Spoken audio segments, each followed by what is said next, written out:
Antes de iniciar, ajuste seus fones, tenha o livro em mãos e entre neste círculo de saber. Que cada palavra seja uma chama acesa, iluminando os mistérios que aguardam por você. Dogma e Ritual de Alta Magia de Eliphas Levi. Capítulo 6 – O Equilíbrio Mágico. Tiferet, Uncus. A inteligência suprema é necessariamente razoável. Deus, em filosofia, pode não ser mais do que uma hipótese imposta pelo bom senso à razão humana. Personificar a razão absoluta é determinar o ideal divino. Necessidade, liberdade e razão, eis o grande e supremo triângulo dos cabalistas, que chamam a razão que é ter, a necessidade óquima e a liberdade bina, no seu primeiro ternário divino. Fatalidade, vontade e poder, tal é o ternário mágico que, nas coisas humanas, corresponde ao triângulo divino. A fatalidade é o encadeamento inevitável dos efeitos e causas numa ordem dada. A vontade é a faculdade diretora das forças inteligentes para conciliar a liberdade das pessoas com a necessidade das coisas. O poder é o sábio emprego da vontade, que faz servir a própria fatalidade à realização dos desejos do sábio. Quando Moisés fere a rocha, não cria a fonte de água, ele a revela ao povo, porque uma ciência oculta lhe revelou a ele próprio por meio da baqueta adivinhatória. O mesmo acontece com todos os milagres da magia, existe uma lei, o vulgo a ignora, o iniciado serve-se dela. As leis ocultas são, muitas vezes, diametralmente opostas às leis comuns. Assim, por exemplo, o vulgo crê na simpatia dos semelhantes e na guerra dos contrários, é a lei oposta que é verdadeira. Diziam outrora, a natureza tem horror ao vácuo. Era preciso dizer, a natureza é amante do vácuo, se o vácuo não fosse, em física, a mais absurda das ficções. O vulgo toma, habitualmente, em todas as coisas, a sombra pela realidade. Volta as costas à luz e se mira na obscuridade que projeta. As forças da natureza estão à disposição daquele que lhe sabe resistir. Se sois tão senhor de vós mesmo para nunca ficar bêbado, disponde do terrível e fatal poder do embebedamento. Se quiserdes embebedar os outros, dai-lhes de beber à vontade, mas não bebais. Dispõe do amor dos outros, quem é senhor do seu? Quereis possuir, não vos deis. O mundo está imantado da luz do sol, e estamos imantados da luz astral do mundo. O que se opera no corpo do planeta se repete em nós. Há, em nós, 3 mundos análogos e hierárquicos, como na natureza inteira. O homem é um microcosmo ou pequeno mundo, e conforme o dogma das analogias, tudo que está no grande mundo se reproduz no pequeno. Há, pois, em nós, 3 centros de atração e de projeção fluídica, o cérebro, o coração ou o epigastro e o órgão genital. Cada um destes órgãos é único e duplo, isto é, nele se encontra a ideia do ternário. Cada um destes órgãos atrai de um lado e repele do outro. É por meio desses aparelhos que nós nos pomos em comunicação com o fluido universal, transmitido em nós pelo sistema nervoso. São também estes 3 centros que são a sede da tríplice operação magnética, como explicaremos a Lures. Quando o mago chegou à lucidez, quer por intermédio de uma pitonisa ou sonâmbula, quer por seus próprios esforços, comunica e dirige à vontade vibrações magnéticas em toda a massa da luz astral, cujas correntes adivinha com o auxílio da baqueta mágica, que é uma baqueta adivinhatória aperfeiçoada. Por meio destas vibrações, influi no sistema nervoso das pessoas submetidas à sua ação, precipita ou suspende as correntes da vida, acalma ou atormenta, cura ou faz adoecer, mata, enfim, ou ressuscita. Mas, aqui paramos, diante do sorriso da incredulidade. Deixemos-lhe o triunfo fácil de negar o que não sabe.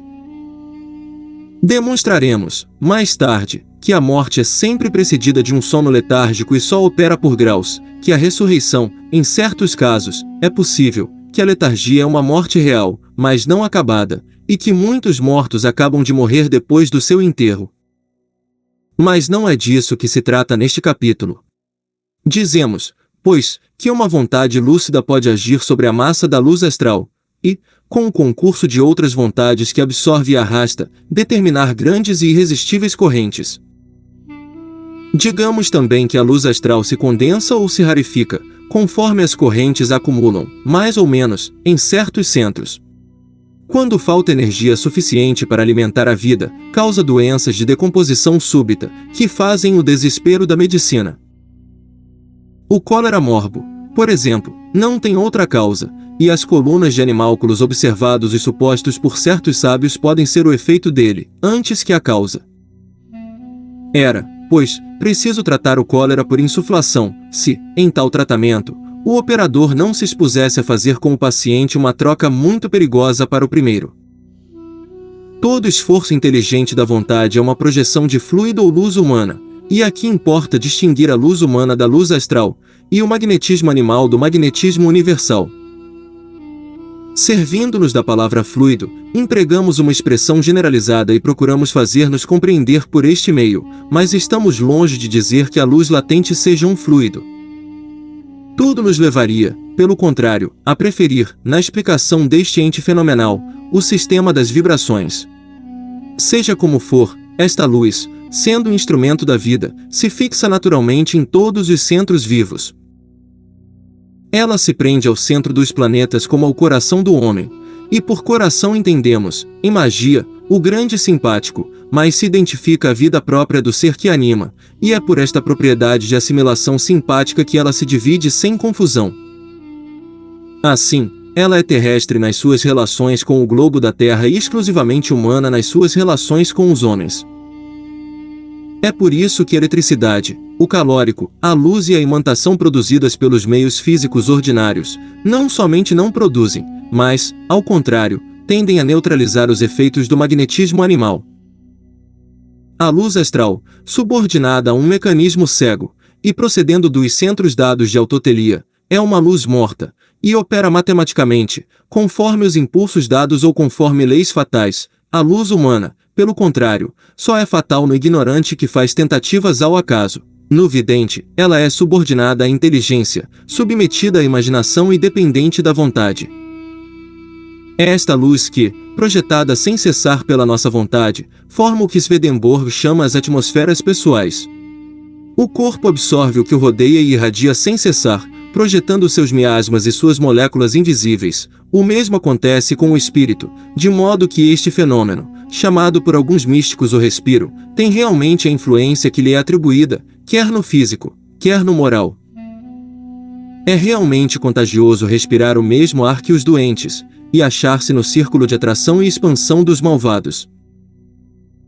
Quando a atmosfera magnética de duas pessoas é de tal modo equilibrada que o atrativo de uma aspira a expansão da outra, produz-se uma atração que se chama simpatia. Então, a imaginação, evocando a ela todos os raios ou reflexos análogos ao que experimenta, se faz um poema de desejos que arrastam a vontade, e se as pessoas são de sexo diferente, produz-se nelas ou geralmente na mais fraca das duas um embebedamento completo de luz astral, que se chama a paixão propriamente dita ou amor. O amor é um dos grandes instrumentos do poder mágico, mas é formalmente interdito ao mago, ao menos como embebedamento ou como paixão. Desgraçado do Sansão da Cabala, se deixar adormecer por Dalila. O Hércules da ciência, que muda o seu cetro real contra o fuso de Onfale, sentirá logo as vinganças de Dejanira, e só lhe restará a fogueira do Monte Eta para escapar ao apertamento devorador da túnica de Nesso. O amor sexual é sempre uma ilusão, porque é o resultado de uma miragem imaginária. A luz astral é o sedutor universal, figurado pela serpente do Gênese. Este agente sutil, sempre ativo, sempre luxuriante de seiva, sempre florido de sonhos sedutores e inebriantes imagens, esta força cega por si mesma e subordinada a todas as vontades, quer para o bem, quer para o mal. Este circulus sempre renascente de vida indomita que dá vertigem aos imprudentes, este corpo ígneo, este éter impalpável e presente em toda parte, esta sedução da natureza, como defini-la inteiramente e como qualificar a sua ação? De algum modo indiferente por si mesma, ela serve para o bem como para o mal, ela leva a luz e propaga as trevas, pode-se chamá-la igualmente Lúcifer e Lucífugo. É uma serpente, mas pode pertencer aos tormentos do inferno como as oferendas de incenso prometidas ao céu. para apoderar-se dela, é preciso, como a mulher predestinada, pôr o pé sobre sua cabeça. O que corresponde à mulher de cabalística, no mundo elementar, é a água, e o que corresponde à serpente é o fogo. Para dominar a serpente, isto é, para dominar o círculo da luz astral, é preciso chegar a pôr-se fora das suas correntes, isto é, isolar-se. É por isso que Apolônio de Tiana se envolvia inteiramente num manto de lã fina, no qual punha os pés, e cuja ponta punha em cima da cabeça. Depois, arcava em semicírculo a sua coluna vertebral e fechava os olhos. Após ter realizado certos ritos de deviam ser passes magnéticos e palavras sacramentais, tem por fim fixar a imaginação e determinar a ação da vontade. Um manto de lã é de grande uso em magia, e é o veículo ordinário dos feiticeiros que vão ao sabato, o que prova que os feiticeiros não iam realmente ao sabato, mas sim que o sabato vinha achar os feiticeiros isolados nos seus mantos e trazia ao seu translúcido as imagens análogas às suas preocupações mágicas, misturadas com os reflexos de todos os atos do mesmo gênero que se tinham realizado antes deles no mundo. Esta corrente da vida universal é também figurada, nos dogmas religiosos, pelo fogo expiatório do inferno. É um instrumento da iniciação, é um monstro a dominar, é o inimigo a vencer, é ela que envia as nossas evocações e conjurações da Goecia a tantas larvas e fantasmas. É nela que se conservam todas as formas cujo conjunto fantástico e fortuito povoa nossos pesadelos de tão abomináveis monstros. Deixar-se arrastar para baixo por este rio que dá viravoltas é cair nos abismos da loucura, mais terríveis que os da morte. Afastar as sombras deste caos e fazer-lhe dar formas perfeitas aos nossos pensamentos é ser homem de gênio, é criar, é ter triunfado do inferno. A luz astral dirige os instintos animais e dá combate à inteligência do homem, que tende a perverter pelo luxo de seus reflexos e a mentira das suas imagens, ação fatal e necessária, que os espíritos elementares e as almas sofredoras dirigem e tornam mais funestas ainda, com suas vontades inquietas, que procuram simpatias nas nossas fraquezas e nos tentam, menos para nos perder do que para adquirir amigos. Esse livro das consciências que, conforme dogma cristão, deve ser manifestado no último dia, não é outro senão a luz astral, na qual se conservam as impressões de todos os verbos, isto é, de todas as ações e de todas as formas. Os nossos atos modificam o nosso respiro magnético, de modo que um vidente pode dizer, aproximando-se de uma pessoa pela primeira vez, se esta pessoa é inocente ou culpada, e quais suas virtudes e seus crimes. Esta faculdade, que pertence à adivinhação, era chamada, pelos místicos cristãos da Igreja primitiva, o discernimento dos espíritos. As pessoas que renunciam ao império da razão e gostam de desviar sua vontade em perseguição dos reflexos da luz astral, estão sujeitas a alternativas de furor e tristeza que fizeram imaginar todas as maravilhas da possessão do demônio.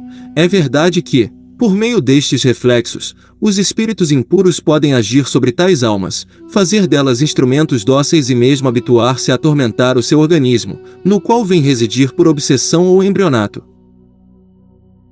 Estas palavras cabalísticas são explicadas no livro hebreu da Revolução das Almas, de que nosso 13º capítulo conterá análise detalhada.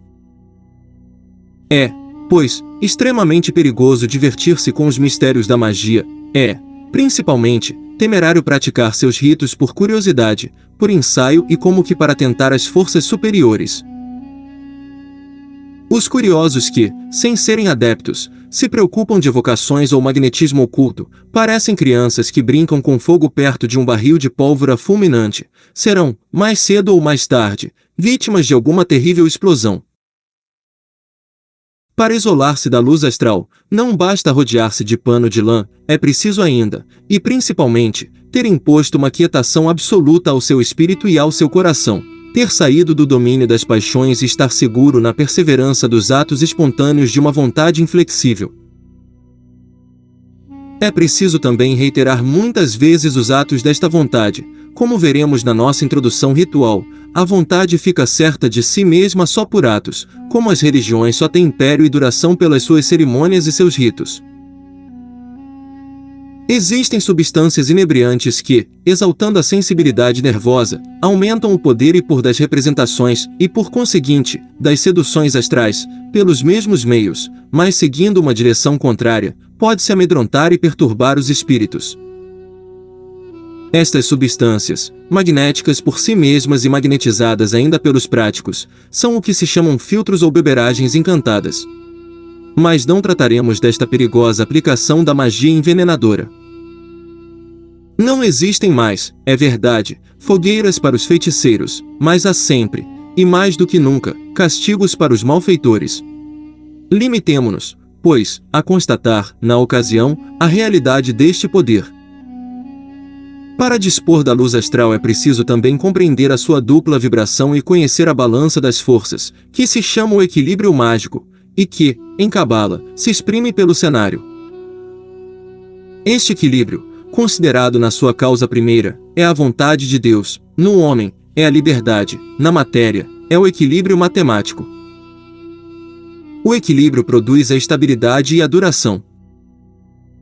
A liberdade produz a imortalidade do homem, e a vontade de Deus põe em ação as leis da razão eterna. O equilíbrio é rigoroso.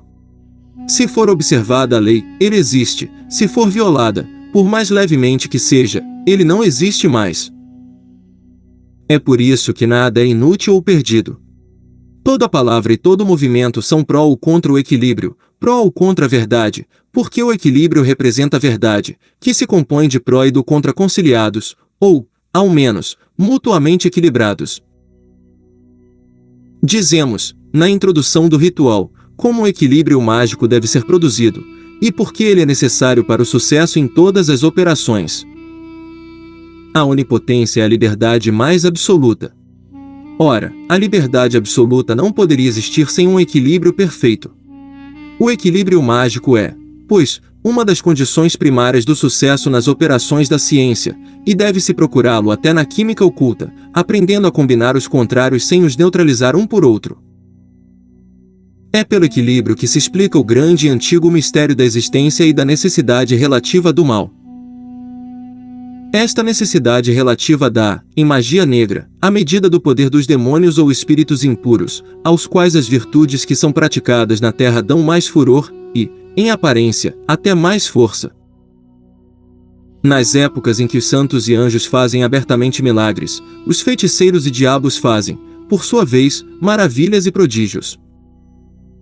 É a rivalidade que, muitas vezes, faz o sucesso; sempre se acha apoio no que resiste.